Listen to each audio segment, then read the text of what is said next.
청년 시절에 가장 감명 깊게 읽었던 책 중에 하나가 폴 트루니에가 쓴 모험으로 사는 인생이라는 책이었어요. 제 인생의 중요한 시점마다 제 기억에 남는 책들이 몇 권 있는데 이 폴 트루니에가 쓴 모험으로 사는 인생도 제 기억에 남는 아주 좋은 중요한 책 중에 하나였던 것 같아요. 책 제목에서도 볼 수 있는 것 같이 폴 트루니에 박사는 우리의 인생이 모험이다 그렇게 이야기합니다. 우리의 인생은 모험에 빗대서 잘 설명해 주고 있더라고요.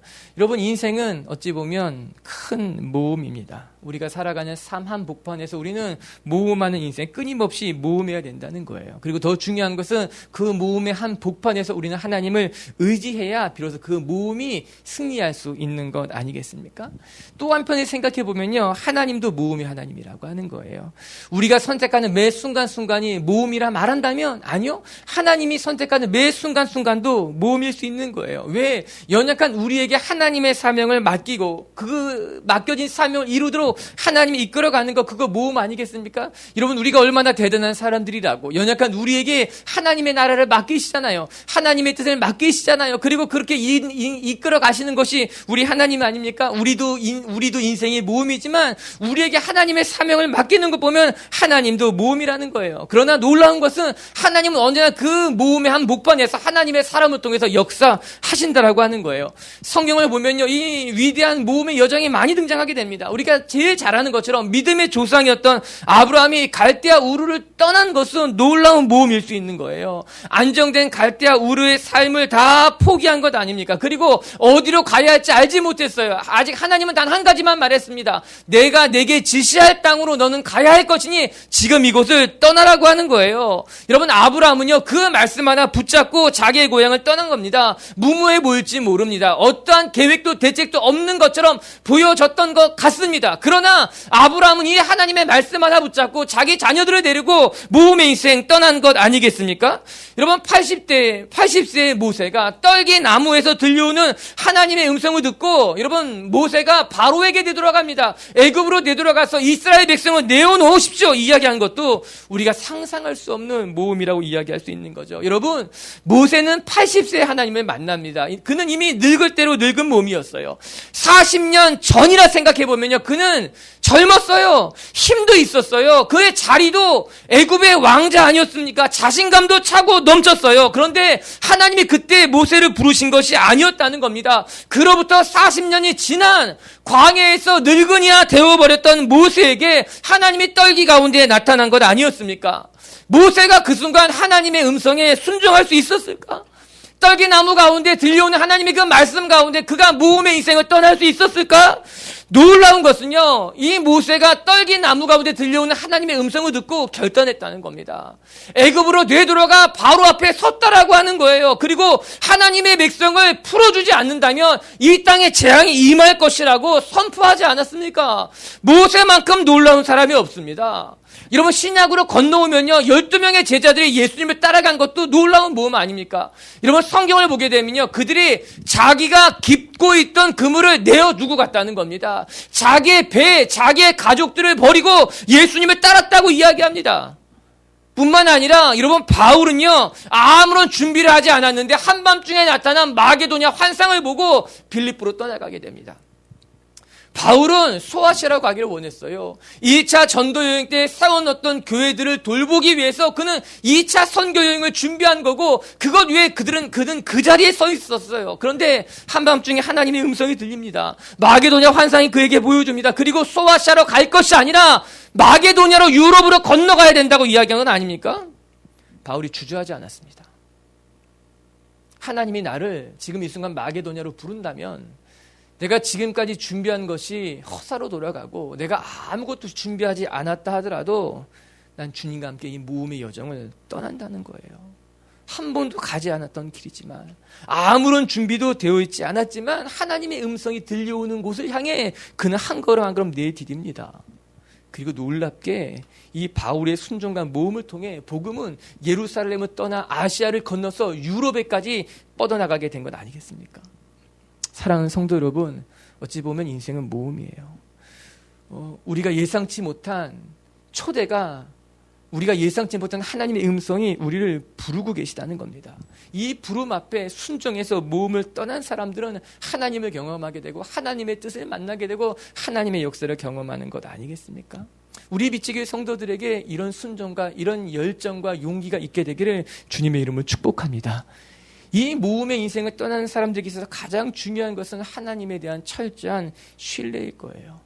비록 지금 내 한치 앞에 아무것도 보이지 않는다 하더라도, 내 인생길에 무엇을 예측할 수 없다 하더라도 하나님은 선한 분이시기 때문에 내가 하나님의 음성에 순종한다면 하나님이 나를 통해 역사하실 것이라는 그 믿음, 그 신뢰가 우리 가운데 있어야 된다는 겁니다. 여러분, 내가 내 인생을 책임지는 것이 아니라 하나님이 나의 인생을 책임지실 것이라는 믿음을 가지고, 사실 이런 믿음이 없이 우리가 어떻게 모험을 떠날 수 있겠습니까? 이런 믿음 없이 어디서 용기가 나서, 이런 믿음 없이 어떻게 우리가 한치 앞도 모르는 인생을 담대하게 걸어갈 수 있겠습니까? 그런데 감사한 것은요, 우리가 지금까지 경험으로 비로소 추측하고 예견할 수 있는 것은 하나님은 단 한 번도 우리를 실망시키지 않았다는 거예요. 우리가 환난을 만났지만 우리는 그것 때문에 망하지 않았습니다. 때로는 고난이 있었고 때로는 역경이 있었지만 우리는 그것 때문에 꼬꾸라지지 않았다는 거예요. 우리는 경험을 통해 배웠어요. 경험을 통해 하나님을 알았다는 거예요. 하나님은 언제나 피할 길을 주셨어요. 감당할 만큼의 힘도 허락하셨다는 겁니다. 그것으로 말미암아 지금까지 우리의 삶을 선하게 인도하고 오신 것 아니겠습니까? 비치교회 성도 여러분, 믿음이, 하나님은 선하다고 하는 이 믿음이 여러분 마음 깊숙한 곳에서 여러분에게 힘이 되고 용기가 되었으면 좋겠어요. 그래서 두려움을 이길 수 있고 두려움을 극복해서 오히려 하나님의 영광을 바라볼 줄 아는 삶이 되기를 바랍니다. 할렐루야. 여행은 언제나 설레요. 떠나기 전부터 여행을 계획할 때도 설레고요, 가방을 쌀 때도 설레요. 저는 우리 성도들의 삶에 항상 이런 설레임이 가득했으면 좋겠어요. 하나님이 우리를 어떻게 인도하실까? 하나님이 내 삶을 어떻게 인도하실까? 이런 설레이는 마음, 이런 기대감.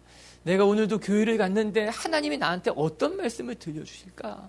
오늘 내가 세일 모임을 하는데 내가 경험하지 못한 하나님을 오늘 이 세일 모임을 통해서 나에게 어떻게 들려주실 수 있을까? 내가 오늘 이 결정을 하나 했는데, 내가 참 어렵게 오늘 결단 하나 했는데 이 결정을 통해 하나님이 어떤 역사를 행하실까? 이게 설레임이, 기대하는 마음이, 이게 하나님을 바라보는 마음 아니겠습니까? 여러분, 인생은 모험이라 할지라도요, 그래서 때로는 리스크가 있어요. 위험이 있다 할지라도요, 하나님은요 감당할 시험만큼만 우리에게 허락하시고 시험을 당할 쯤에 피할 길을 내신다는 것을 기억하시고, 이 모험과 같은 인생, 여행과 같은 인생길에서 저와 여러분의 삶을 통해 하나님의 뜻이 잘 이루어질 수 있는 그런 인생들이 되길 주의 이름으로 축복합니다. 전도서 11장입니다. 전도서 11장은 어떻게 보면 모험에 대한 이야기, 도전에 대한 이야기예요. 여러분, 전도서는 끊임없이 지혜로운 자는 누구냐, 지혜로운 삶은 어떤 삶이냐를 말해주고 있습니다. 오늘도 동일하게 지혜로운 삶이란 어떤 삶이냐, 그렇게 이야기하고 있는데 그 시작이 참 의미심장합니다. 우리 1절의 말씀을 같이 한번 읽어볼까요? 시작. 너는 내 떡을 물 위에 던져라. 여러 날 후에 도로 찾을 것이다. 1절의 말씀을 해석하는 데는 크게 두 가지 방법이 있다고 말합니다. 학자들의 이야기죠. 첫 번째는요, 떡을 물 위에 던지라고 하는 것은 구제와 선행으로 설명하게 됩니다. 물 위로 떡을 던지라고 하는 것은 어려운 형편에 처해 있어서 다시 되갚을 수 없을 것 같은 사람에게도 너는 그 떡을 나누고 구제의 손길을 뻗어야 된다라고 하는 거예요. 여러분, 물 위에 떡을 던지는 것 상상해 보시기 바랍니다. 아무런 소용이 없는 것 같아요. 마치 밑 빠진 독에 물 붓는 것만 같다는 거예요. 그러나 내가 물 위에 떡을 던지게 되면은, 후가 되면은 나중에 다시 되찾게 될 것이니 보이지 않는 일이라 할지라도 선행을 베풀어라 이야기하고 있는 것, 그것이 첫 번째 해석이라고 하는 거예요. 두 번째 히브리인들의 해석에 따르면은 이 1절을 해석하는 관점이, 그러니까 내 떡을 물 위에 던지라고 하는 것이 해상 무역을 염두에 두고 이야기하는 것이다, 그렇게 설명합니다. 즉, 그 당시에 사람들에게 있어서 내 떡을 물 위로 던지라고 하는 말은 너희들이 해상 무역을 통해 어떻게 득을 얻게 될 건지 지혜를 생각해 보라라고 이야기한다라고 하는 거예요. 당시 해상 무역을 떠나는 사람들은 한 번 배를 타고 떠나면 적어도 한두 달, 두세 달은 걸려야지 다시 고향으로 돌아오게 됐습니다. 게다가 바다로 나갈 때는 이 사람이 정말 살아서 돌아올 수 있을지, 또 얼마나 큰 돈을 벌지, 아니면 아무것도 얻지 못하고 빈 배로 돌아오게 될지 그 어떤 누구도 예상하지 못한다라고 하는 거예요. 그러나 지중해에서 해상 무역을 하던 사람들은 놀라운 용기를 가지고 매번 바다를 향해 떠나간다라고 하는 것입니다. 그래서 이 전도서 기자는 자기의 자녀들에게 마치 해상 무역하는 사람들이 기약 없이 떠나가는 것 같지만 용기를 가지고 바다 위로 떠나가는 것처럼 너희도 그런 삶을 살아가야 된다고 이야기하고 있는 거예요. 전도서 저자가 사랑하는 자기 자녀에게 지혜란 무엇인가? 마치 해상 무역하는 사람들이 바다를 향해 떠나가는 것처럼 너희도 용기를 내어서 모험의 인생을 떠나야 된다는 것입니다. 그럴 때 물 위로 떡을 던지는 것처럼 허무해 보일지 모르지만 후에 때가 되면 내가 다시 거둬들일 수 있다라고 이야기하는 거예요. 그래서 전도서 11장을 모험이요 도전이요 지혜로운 사람이 가져야 될 특징이 무엇인가 이야기한다는 겁니다. 사람들은 맨날 내가 얻을 수 있는 거에만 투자한다라고 하는 것이죠. 도전할 줄 모르는 거예요. 앞이 보이지 않는다면, 결과가 보이지 않는다면요 투자하지 않는다라고 하는 겁니다. 그러나 그렇지 않다는 거예요. 여러분, 4절은요 농부에 비해서 또 한 번 이야기합니다. 우리 4절의 말씀도 한번 같이 읽어볼까요? 시작. 풍세를 살펴보는 자는 파종하지 못할 것이요 구름만 바라보는 자는 거두지 못할 것이다. 이제 전도자가 해상무역, 바다를 벗어나만 일하는 사람이 아니라 농부들을 통해서 이야기하고 있는 거예요. 농부들은 풍세를 보고 파종하지 않는다는 겁니다. 만약만 풍세만 바라보고 파종한다면 결코 씨를 심지 못할 거라는 거예요. 만약에 농부가 구름만 바라본다면 농사 지을 수 없다는 겁니다. 그러나 성실한 농부라고 하는 것은요, 때로는 풍세가 좋지 못한 곳에도 씨를 심는다라고 하는 거예요. 구름이 보이지 않을 때에도 씨를 심으며 농사를 짓는 것. 그래서 농사 짓는 사람들은 자기가 가지고 있는 씨앗을 심는 것을 주저하지 않는다는 겁니다. 그것이 농부들의 삶이라고 하는 거예요. 여러분, 그렇습니다. 지혜로운 삶, 이 전도자가 우리에게 자기의 자녀들이 보여주고 있는 지혜로운 삶이라고 하는 것은요, 너희가 거룩하게 도전할 수 있어야 된다는 겁니다. 결과가 보이지 않는 것 같지만 마치 우리가 가진 떡을 물 위에 던지는 것이 밑빠진 독에 물을 붓는 것처럼 보인다 할지라도, 또한 농부들이 풍세를 바라보며 일하지 아니하고 구름만 바라보며 농사짓지 않는 것처럼 우리도 우리의 형편만 바라보고 살아가는 사람들이 아니라, 때로는 보이지 않는 일이라 할지라도, 때로는 내가 감당할 수 없어 보이는 일이라 할지라도 내 떡을 바다 위에 던질 줄 알며 풍세를 바라보고 구름만 바라보고 농사짓는 것이 아니라 성실하게 농사짓고 살아가야 된다는 겁니다. 1절의 말씀을 떡을 나누는 것에 비유해 본다 하여도 그 말씀은 크게 다르지 않습니다. 어떤 사람들은요, 남을 도울 때 반드시 내가 도와줄 만한 사람만 돕는다라고 하는 거예요. 내가 누군가에게 도움을 주었을 때 그 도움이 다시 피드백으로 나한테 돌아올 만한 사람들에게만 돕는다고 하는 거죠. 아무런 도움이 되지 않을 것만 같은 사람은 적당한 거리를 두는 겁니다. 그리 도와달라고 할 때 도와주지 않는 거예요. 적당한 선을 유지하고 그 이상 들어가지도 않으며 그 이상 나아오지도 못하게 한다는 거예요. 그리고 때로 내게 유익이 된다면, 아니 유익이 되는 사람들하고만 가까이 간다는 겁니다. 그리 도움을 청할 때는요, 도와주는 거예요. 아니 힘에 버겁더라도 더 도와주려고 애쓴다라고 하는 거예요. 여러분, 그거 진정한 도움이 아닙니다. 그건 돕는 것이 아니라 자기의 이익을 생각하는 것이죠. 오늘 말씀에 뭐라고 말합니까? 되갚을 수 없어 보이는 자들에게 마치 떡을 물 위에 던지는 것은 허무해 보이는 것이라 할지라도 그것을 행하면 때가 되면 그것이 다시 내게 되돌아온다라고 이야기하는 것 아니겠습니까? 사랑하는 성도 여러분, 우리가 결과만 보고 도전하는 사람들이 아니라 때로는 아무런 대가가 없어 보인다 할지라도 선을 행하며 아무런 결과가 보이지 않는다 할지라도 그것이 하나님의 뜻이라면 도전해 볼 줄 아는 그런 분들이 되기를 주의 이름으로 축복합니다. 여러분, 4절의 말씀을 다시 한번 읽어볼까요? 4절의 말씀이에요. 시작. 풍세를 바라보는 자는 파종하지 못할 것이요 구름만 바라보는 자는 거두지 못할 것이다. 여러분, 풍세만 바라보는 사람은요 절대로 파종하지 못합니다. 늘 핑계가 생깁니다. 안 될지도 모르는데 굳이 할 필요가 있을까? 그리 생각하게 됩니다. 구름만 바라보는 사람들은요, 결코 거두지 못합니다. 우리가 기억해야 될 것은요, 언제든지 도전에는요, 모험에는요, 당연히 리스크가 뒤따른다는 거예요. 안전해 보이기만 하는 일을 할 때 우리는 그것을 가리켜서 도전이라고 이야기하지 않아요. 우리는 위험해 보인다 할지라도, 눈에 보이지 않는다 할지라도, 그럼에도 불구하고 풍새만 보고 파종하는 것이 아니라 구름이 보이지 않을 때에도 그래도 용기 있게 앞서 나가는 사람을 가리켜서 저 사람은 도전적인 사람이고 저 사람은 용감한 사람이다라고 그렇게 이야기합니다. 늘 기회만 엿보고 한 발짝도 내디지 않는 사람은 용감한 사람이 아니에요. 그들을 가리켜서 우리는 기회주의자다, 그렇게 이야기하는 건 아니겠습니까? 오늘 전도서 기자가 이렇게 주춤거리고 있는 우리에게 용기를 주며 점프해보라고 이야기하고 있는 겁니다. 여러분, 풍새만 보지 마십시오. 여러분, 눈앞에 구름이 어디에 와 있는지만 그것만 따지지 마시기 바랍니다. 대부분의 사람들은 내일로 미룹니다. 오늘은 아니라는 거예요. 지금 위험하다는 거예요. 지금 좀 더 안전한 곳에 머물러야 된다고 이야기합니다. 그러나 안 그래요. 여러분, 어쩌면 지금일지 몰라요.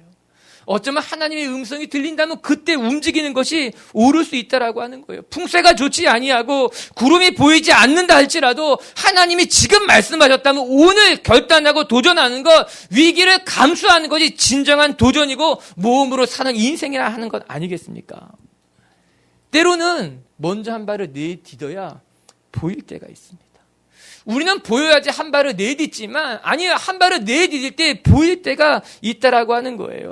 내가 내딛는 걸음에 구체적인 정보가 없다 할지라도 하나님의 음성이 내게 들려온다면, 아니 하나님이 나에게 마음을 주셨다면 그 주신 마음에 따라서 일단 용기를 내서 한 발 앞으로 내어 디뎌본다면, 여러분 5절의 말씀도 놀랍습니다. 5절 한번 읽어볼까요? 시작. 바람의 길을 어떠함과 아이 벤 자의 태에서 뼈가 어떻게 자라는지를 내가 알지 못함 같이 만사를 성취하시는 하나님의 일을 내가 알지 못하느니라. 여러분, 바람의 길이 어디 있는지 아는 사람이 누가 있겠습니까? 아무리 과학이 발달했다 해서 우리 태중의 아이 초음파도 보고 입체 초음파도 보고 심장 소리 듣지만 그 태중의 아이의 뼈가 자라는 것을 볼 수 있는 사람이 누가 있겠습니까? 그냥 자랐다는 거예요. 좀 컸다는 거예요. 이제 심장 소리를 들을 수 있게 됐다라고 하는 거예요. 전도서 기자가 아주 재미있게 우리에게 풀어서 이야기합니다. 바람길을 볼 수 있는 사람이 누가 있겠습니까? 태중에 배어있는 아이의 뼈가 자라는 것을 볼 수 있는 사람이 누가 있겠습니까? 하물며 하나님께서 여러분에게 예비하신 길을 미리 볼 줄 아는 사람이 누가 있겠습니까? 그렇다고 해서 멈춰 있을 거예요? 그렇다고 해서 아무것도 안 할 거예요? 내가 보여야지만 앞으로 나간다고 말할 수 있겠어요? 아니라는 거예요. 하나님의 길은, 하나님의 뜻은 마치 보이지 않는 바람길을 걸어가는 것처럼 믿음을 가지고 한 걸음 한 걸음 나아가는 것이 하나님이 하나님의 백성들에게 원하는 지혜로운 삶이라고 성경이 우리에게 이야기하고 있는 거예요. 알 수 없어요. 여러분만 모르는 게 아니라 저도 몰라요. 모든 사람이 몰라요. 오직 하나님만 알아요. 그러나 우리는 하나님의 음성이 들렸을 때 믿음을 가지고 용기를 내서 한 발짝 내딛어 본다면 하나님의 뜻을 발견할 수 있게 되는 거예요. 올 여름에 우리가 묵상한 말씀이 생각났어요. 올 여름 우리 아우리치 준비하면서 아우리치 떠나서 그 아우리치 현장에서 무슨 말씀을 모았습니까? 무슨 음성을 들었습니까? 우리가 어떻게 순종했습니까? 마태복음 14장 28절 29절에 예수님이 베드로에게 이리 말씀했어요. 같이 한번 읽어봅니다. 시작. 베드로가 대답하여 이르되 주여 만일 주님이시거든 나를 명하사 물 위로 오라 하소서 하니 오라 하시니 베드로가 배에서 내려 물 위로 걸어서 예수께로 가되, 여러분 주저하던 베드로에게 주님이 물 위를 걸어오라고 말씀하십니다. 여러분 이 말씀이 성경에 있기에 우리는 아무런 의심 없이 받아들일 수 있을지 모르지만 정작 우리의 삶 한 목번에서 하나님이 우리를 물 위로 걸어오라 말씀하신다면 여러분 순종할 수 있겠어요? 용기를 내어서 물 위를 걸어가 볼 수 있으시겠어요? 앞이 보이지 않는데요, 철렁이는 파도가 보이는데 예수님이 이 말씀을 두고 걸어갈 수 있겠어요? 쉬운 일이 아니라고 하는 겁니다. 발을 내디딜 수 있는 사람은 많지 않을 거예요. 그런데 뭐가 감사한지 아십니까? 주님이 우리를 부른다는 거예요. 베드로야, 걸어와라. 이건 주님 부르심이에요. 주님의 초대예요. 내가 지금 물 위를 걸을 수 있어. 여기 길이 있어. 내 눈엔 보이지 않지만 여기 길이 있어. 여기로 나와보라고 이야기하는 것 아니겠습니까? 맞아요. 주님 끊임없이 우리를 부르고 계십니다. 물 위를 걷지 못해 늘 주변만 살펴보며 풍세를 따지고 구름을 따지고 바람만 바라보는 우리들에게 주님은 오늘도 우리를 부르고 계시다는 거예요. 정훈아, 베드로야, 빛의 교회 성도들아, 한 발 한 발 앞으로 내어 보아라. 그러면 너의 삶에 지금까지 경험해보지 못한 기적을 경험하게 될 것이다. 할렐루야. 여러분, 삶의 거룩한 용기, 믿음의 도전, 하나님과 함께하는 모험의 인생이 될 수 있게 되기를 주님의 이름으로 축복합니다. 그러면 그런 우리에게 무엇이 필요한가? 두 번째는요, 용기를 내서 도전하는 사람들에게 필요한 것 6절의 말씀이에요. 6절을 같이 한번 읽어봅니다. 6절 시작. 너는 아침에 씨를 뿌리고 저녁에도 손을 놓지 말라. 혹 둘이 다 잘 될지는 알지 못함이라. 귀한 말씀이에요. 아침에 씨를 뿌리고 저녁에도 손을 놓지 말라는 거예요. 처음에 말씀을 내가 잘못 읽었나 생각했어요. 우리는 흔히 그렇게 생각, 아침에 일찍 일어나면, 아침에 씨를 뿌리면 저녁에는 일찍 들어가겠지. 그리 생각하는 건 아닙니까? 그런데 말씀이 그렇지 않았어요. 오늘 전도서 말씀은 이렇게 나옵니다. 아침에 씨를 열심히 뿌리고 저녁에도 손을 놓지 않았다는 거예요. 여러분, 도전의 열매는 그냥 얻어지는 것이 결코 아닙니다. 대충 해서 될 것 같습니까? 우연히 이룰 수 있을 것 같습니까? 이 정도만 하면 되겠다 싶습니까? 그렇지 않습니다. 여러분, 대충 해서 잘 되면 누가 성공 못합니까? 10명 중 10명은 모두 다 자기가 성공하기를 바랍니다. 사업을 시작하는 사람 가운데 망할 것이라고 생각하고 사업을 시작하는 사람이 누가 있겠습니까? 새로운 일을 시작하면서 잘 될까 생각하며 시작하는 사람들이 누가 있겠습니까? 10이면 10, 100이면 100 모두 다 성공을 바라보고 이길 것이라는 생각을 가지고 시작하는 건 아니겠습니까? 그런데 정작 성공하는 사람들은 많지 않습니다. 훨씬 드뭅니다. 전 이렇게 설교 준비하면서 마음에 좀 걱정이 됐어요. 무슨 걱정이 됐는가? 혹시 내 설교가 성공을 가르치는 설교처럼 비춰지지 않을까 걱정이 됐어요. 이런 무조건 승리해야 된다. 저 그런 말 하는 건 아닙니다. 성공하는 것을 하나님이 기뻐하신다. 그런 말 하는 것도 아닙니다. 여러분, 모든 사람이 성공할 수 없습니다. 그리고 세상적 기준에서 성공해야지 잘한 인생이라 말하지도 않습니다. 오늘 중요한 것은요, 오늘 성경이 말씀해주고 있는 주제가 무엇인가 봐야 되는 거예요. 오늘 성경은 우리에게 도전해야 된다고 이야기합니다. 하나님의 음성이 들린다면 하나님이 말씀하시는 방향을 향해 우리는 때로는 점핑하기도 해야 된다라고 하는, 그게 도전이라고 하는 거예요. 그리고 도전하는 사람들에게 필요한 것이 무엇인가? 성실하게 살아가야 된다라고 하는 거예요. 아침에 일찍 일어나서 저녁 늦게까지 손을 놓지 말라고 하는 것은 악덕 기업주가 자기 노동자들에게 말하는 이야기가 아니라 오늘 성경이 도전하는 우리들에게 하나님의 뜻을 이루기를 원하여 달려나가는 우리들에게 가르쳐 주시고 있는 성실한 삶이 무엇인지 이야기하고 있는 거예요. 6절의 말씀이 재밌지 않습니까? 과연 누가 이것이 잘 될지 아니면 저것이 잘 될지 아니면 두 가지가 다 잘 될지 아는 사람이 누가 있냐라고 하는 거예요. 아무도 우리 인생을 알지 못한다는 겁니다. 오늘은 날이 화창해도 내일은 비가 억수같이 올 수 있다는 거예요. 여러분, 오늘은 비가 억수같이 내려도 내일은 날이 짱짱하게 다시 개을 수도 있다라고 하는 거예요. 이 일이 잘 될지 저 일이 잘 될지 혹은 둘 다 잘 될지 아무도 알지 못하는 것이 우리 인생이라고 하는 거예요. 그래서 우리는 용기를 내 도전해야 되는 겁니다. 알 수 없기 때문에, 내 한치 앞을 알지 못하기 때문에 여러분, 우리의 미래를 아는 사람은 아무도 없어요. 내일 어떤 일이 일어날지 아는 사람들은 아무도 없어요. 그래서 열심히 살아가야 되는 거예요. 게으른 사람과 성실한 사람들은 모두 내일 어떤 일이 일어날지 아무도 모릅니다.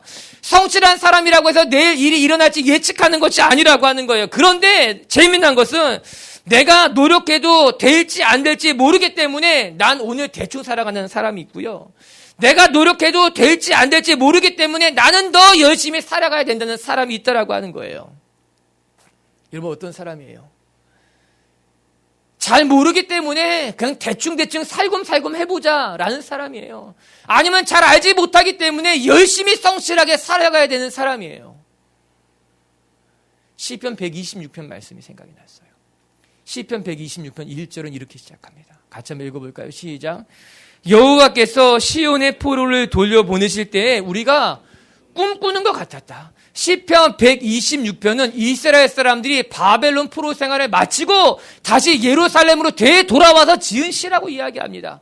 그들이 포로 생활을 생각하면서 다시 예루살렘으로 돌아왔을 때 그 감격을 노래하는 게 시편 126편이었다는 거예요. 그래서 이 1절은 여호와께서 우리를 시온의 포로에서 다시 되돌릴 때 우리는 꿈꾸는 것처럼 좋았고 행복하고 기뻤다는 거예요. 그런데 이 시편의 마지막 절 5절과 6절에 뭐라고 나오는지 아십니까? 한번 읽어봅니다. 시작.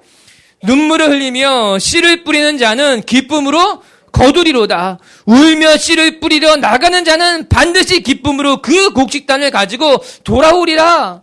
여러분, 이 시편 기자가 이 시편을 읽고 있었던 사람들이 바벨론 땅에서 얼마나 많이 고달프고 힘든 삶을 살았는지 이 5절과 6절에 다 들어가 있습니다.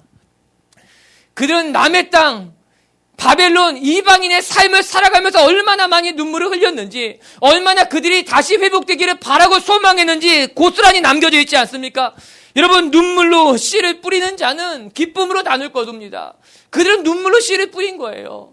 바벨론 70년 동안 살아가면서 애타게 눈물로 씨를 뿌린 거예요. 기도한 거예요. 애타게 눈물을 흘렸다는 것 아니겠습니까? 그리고 그 70년의 기한이 끝난 다음에 그들이 다시 되돌아오면서 이렇게 고백하고 있는 거예요. 눈물을 흘리며 씨를 뿌렸더니 기쁨으로 거두게 되었습니다. 울며 씨를 뿌리러 나갔더니 기쁨으로 단을 가지고 되돌아올 수 있게 되었습니다. 우리는 이제 예루살렘으로 돌아가는 것이 마치 꿈꾸는 것만 같습니다. 고백하고 있는 건 아니겠습니까? 우리는 이 시편에서 귀한 고백을 듣고 배우게 되는 거예요.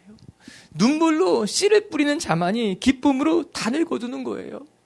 눈물로 기도의 씨앗을 심을 때 비로소 응답의 열매를 우리가 맛볼 수 있는 건 아닙니까? 이게 진리예요. 이게 하나님의 말씀이에요. 이게 세상의 이치라고 하는 거예요. 도전과 도박의 차이가 무엇이라고 생각합니까? 비슷해 보이죠? 도전과 도박. 이 도자가 한자가 완전히 다른 한자예요. 비슷해 보이지만 여러분, 도박이라고 하는 것은요, 행운을 붙잡으려는 욕심에서부터 시작이 된 거예요. 무리하게 베팅하는 거예요. 이 도박은 바라는 건 운이에요. 이번에는 내게도 운이 오겠지, 이제 내 차례가 되지 않았을까라고 하는 거예요. 그러나 도전은요, 욕심에서 기인하는 것이 아닙니다. 행운을 붙잡으려고 하는 것도 아닙니다. 도전이라는 것은요, 한 땀 한 땀 쌓아가는 거예요. 내게 주어주신 이 길을 내가 성실하게 걸어가고 성실하게 채워가는 것이 도전이라고 하는 거예요. 비슷한 단어처럼 보여질지 모르지만요, 도전과 도박은 너무너무 다른 일이라고 하는 거예요. 사랑하는 성도 여러분, 여러분 인생은 도박으로 살아갈 거예요? 도전으로 살아갈 거예요? 어떻게 내가 로또라도 붙잡으면 내 인생이 달라질 것이라고 생각할 거예요? 여러분의 인생 도박처럼 살아갈 거예요? 아니면 도전하며 한 땀 한 땀 성실하게 채워 가실 거예요? 좀 빛의 교회 성도들에게 성실한 도전의식, 아니 도전하기에 필요한 성실함이 있었으면 좋겠어요. 저는 오늘 말씀 보면서 한 대 푹 맞은 것만 같았어요. 왠지 아십니까? 지혜로운 사람에 대한 정의가 전혀 다른 거예요. 흔히 사람들은 생각하기를 지혜로운 사람은 어떤 사람입니까? 지혜로움은 무엇입니까? 좀 남들보다 늦게 나가도 남들만큼 하고 돌아온 사람들이 지혜로운 사람이라고 생각합니다. 남들보다 적게 일하고 더 많은 것을 거두는 방법을 가리켜서 지혜로운 방법이다, 효과적이고 효율적인 방법이라고 이야기합니다. 그런데 전도서 기자는 거꾸로 이야기합니다. 지혜로운 사람은 아침 일찍 일어날 줄 아는 사람이요, 밤 늦게까지 수고할 줄 아는 사람이다. 앞뒤가 안 맞는 것 같은 거예요. 세상 사람들이 말하는 지혜는 늦게 나가고도 남들만큼 일하고 돌아오는 거예요. 남들보다 더 노력하고도 많은 소출을 거둘 줄 아는 것이 지혜롭다고 이야기하지 않습니까? 그런 사람들이 성공하는 사람이라고 이야기하지 않습니까? 그러나 성경은 그렇게 이야기하지 않는다는 거예요. 여러분, 어떤 사람이 지혜로운 사람인가? 세상에 말하는 것처럼 늦게 일어나고 남들만큼 잘할 줄 아는 사람이 지혜로운 사람이 아니라, 밤늦게까지 수고하지 않아도 무엇인가 얻어내는 사람이 지혜로운 사람이 아니라, 여러분, 그런 사람들은요, 꾀를 피는 사람이에요. 그런 사람들은요, 지혜로운 사람이 아니라 어떻게 하면 꾀와 요령으로 살아갈지 그거 고민하는 사람들이라고 하는 거예요. 성경이 말하는 지혜로운 사람, 어쩌면 성경은요, 지혜와 성실이 한 그릇 안에 담겨져 있는 건지도 모릅니다. 우리는 지혜와 성실이 다른 그릇에 놓여 있다고 생각합니다. 아니, 전혀 다른 상에 차려져 있다고 생각합니다. 지혜로운 사람이 있고 성실한 사람이 있다고 생각합니다. 똑똑한 사람이 있고 열심히 살아가는 사람이 있다고 생각합니다. 아니에요. 지혜와 성실은 같은 그릇에 담겨져 있는 거예요. 지혜와 그릇은 같이 열매 맺을 때 비로소 아름답게 열매 맺을 수 있는 하나님이 주신 축복의 선물이라고 하는 거예요. 비치교회 성도 여러분, 저와 여러분이 성실하게 단을 쌓을 수 있는 분들이 되길 주님의 이름으로 축복합니다. 도전만 하려고 하는 사람이 아니라 그 도전을 위해 성실하게 여러분에게 맡겨진 일을 감당할 줄 아는 하나님의 사람들이 되기를 주의 이름으로 축복합니다. 그럼 끝으로 배울 것이 한 가지가 더 있습니다. 첫 번째는 우리가 모험으로 사는 인생에 필요한 것은 도전이라고 이야기했습니다. 두 번째, 도전하는 사람에게 필요한 것은 성실함이라는 거예요. 그럼 세 번째, 무엇을 위해 도전할 것인가요? 우리는 무엇을 위해 도전할 것인가? 오늘 이 이야기의 결론은 다음 주에 이야기하게 될 겁니다. 7계단인데 8계단이 됐어요. 그래서 다음 주는 결론을 이제 12장에 얘기할 텐데, 안타까운 건 다음 주에 선교사님이 오셔서 3부 때만 설교를 하게 될 거예요. 그래서 1, 2부는 선교사님의 말씀을 듣고 3부는 이제 유튜브나 우리 홈페이지 통해서 보면 될 거예요. 오늘 잠시 이야기하려고 그래요. 중요해요. 오늘 테마와 같이 맞물려 있거든요. 무엇인가? 10장 2절의 말씀 같이 한번 봅시다. 10장 2절이에요. 자막을 통해서 볼까요? 시작. 지혜자의 마음은 오른쪽에 있고 우매자의 마음은 왼쪽에 있느니라. 히브리 사람들의 사고방식은 항상 오른쪽과 왼쪽을 구분했습니다. 그래서 오른쪽이 상징하는 것은 의로움, 영광, 하나님의 보호하심, 이런 것들이었고, 왼쪽이 상징하는 것은 불의, 악, 무능력, 이런 것들이 왼쪽이 상징하는 거예요. 그래서 시편 기자도 종종 그렇게 이야기하지 않습니까? 하나님이 내 오른편에 그늘이 되시나니 너를 오른편에서 지키신다고 이야기하는 거예요. 예수님이 양과 염소의 비로 이야기할 때도 양은 오른편에 두고 염소는 왼편에 두라 이야기하는 것 아니겠습니까? 하나님이 오실 때 그리 심판한다라고 하는 거예요. 이처럼 이스라엘 사람들이 가지고 있는 생각 속에서는요, 오른편과 왼편이 나눠지게 돼요. 이스라엘 사람이 가지고 있는 상식적인 히브리인들의 어떤 사고 체계였다라고 하는 거예요. 오늘 전도서 기자가 그런 배경 속에서 이야기하고 있는 거예요. 뭐라고 말합니까? 지혜자의 마음은 오른편에 있다는 거예요. 즉 하나님의 편에, 의로움의 편에, 하나님의 보호하신 편에 있다라고 하는 거예요. 반면에 우매한 자의 마음은 왼편에 있다는 거예요. 불의한 곳에, 악한 곳에, 남들을 속이는 곳에 하나님의 영광이 떠난 자리 왼편에 있다라고 하는 것입니다. 여러분, 도전이라고 해서 다 같은 도전이라 말할 수는 없다는 거예요. 어떤 사람은 하나님의 음성을 듣고 거룩한 꿈을 꾸지만, 또 어떤 사람은 자기의 욕망에 이끌려서 그렇게 세상에 도전하고 살아가는 사람도 있다라고 하는 거예요. 어떤 사람은 불가능해 보이지만 하나님의 음성이라면 내가 헌신하겠다고 달려나가는 사람이 있지만, 또 어떤 사람은 나의 영화를 위해, 내 꿈을 위해 악한 길을 선택하며 도전하는 사람들도 있다라고 하는 거예요. 도전이 무조건 옳다고 말하면 안 됩니다. 열심히 살아간다고 해서 다 좋은 것은 아니라고 하는 겁니다. 중요한 것은 무엇인가? 우리의 방향이 있다는 거예요. 어디를 향하고 있는가? 내 마음에 품고 있는 것은 무엇인가? 내가 지금 지향하고 있는 것은 무엇인가가 중요하다라고 하는 겁니다. 오늘 성경 우리에게 말씀하시기를 너는 도전해야 된다는 거예요. 그 도전을 위해서 넌 성실하게 살아가야 된다는 겁니다. 그러나 어디를 향해 도전할 것인가? 지혜로운 자는 오른편에 있고 악한 자는 왼편에 있나니 너는 하나님을 기억하며 하나님의 영광을 위해 내 삶이 오른편에 놓여지는 것, 오른편을 향해 바라보는 것이 중요하다고 이야기하고 있는 것 아니겠습니까? 비추교회 성도 여러분, 하나님을 바라보십시오. 여러분이 지금 어디 서 있는가? 여러분은 지금 오른편에 서 있는가? 왼편에 서 있는가? 하나님 편에 서 있는가? 악인의 편에 서 있는가? 여호수아는 가나안 땅을 정복하고 나서 이스라엘 백성들에게 분명하게 이야기합니다. 이제 너희에게 이 젖과 꿀이 흐르는 땅이 주어졌는데 너희는 어느 편에 설 것이냐? 이제 너희가 사람들이 모두 그리워하던 이 젖과 꿀이 흐르는 땅을 얻었는데 너희의 영적인 위치는 어디에 있겠는가? 라고 하는 거예요. 나와 내 집은 하나님 편에 설 것인데 너희들은 어느 편에 서 있겠느냐? 여러분은 어느 편에 서 있겠습니까? 성공이 중요한 것이 아니라 어떤 성공이 중요한 거예요. 도전이 중요한 것이 아니라 어떤 도전이 중요한 거예요. 성실하게 살아가는 것이 중요한 것이 아니라 어떤 성실함이 중요한가? 그것이 중요하다. 성경 우리에게 이야기해 주고 있는 것 아닙니까?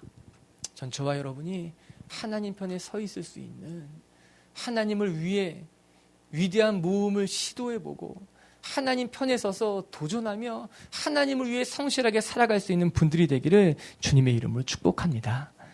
말씀을 마칠게요. 여러분 인생은 모험으로 사는 인생이다. 우리 인생은 어차피 한 치 앞도 알지 못하는 마치 안개 속을 걷는 것만 같은 모험일 수 있다는 겁니다. 그러나 하나님은 우리와 함께 하시면서 이 모험의 삶이 하나님 모시게 아름답게 열매 맺도록 우리를 선하게 인도한다는 거예요.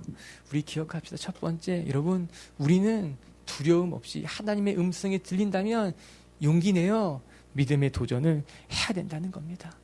하나님, 앞이 보일 때 한 발 내딛겠습니다. 그것이 아니라 하나님, 내가 한 발을 내딛는다면 하나님의 길이 더 선명하게 보이게 해주시옵소서. 기도할 줄 아는 그런 용감한 용기를 가지고 있는 저와 여러분들이 되길 주님의 이름으로 축복합니다. 두 번째, 우리 가운데 성실함이 있게 되기를 바랍니다.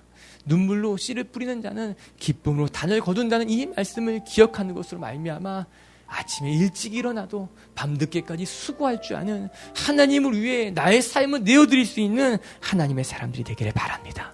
그리고 세 번째, 무모한 도전이 아니라, 내 욕망에 이끌린 도전이 아니라 하나님을 위해, 하나님의 영광을 위해 도전하는 사람들, 그럴 때 하나님이 우리를 통해 놀랍게 귀하게 역사하시게 될 줄로 믿습니다.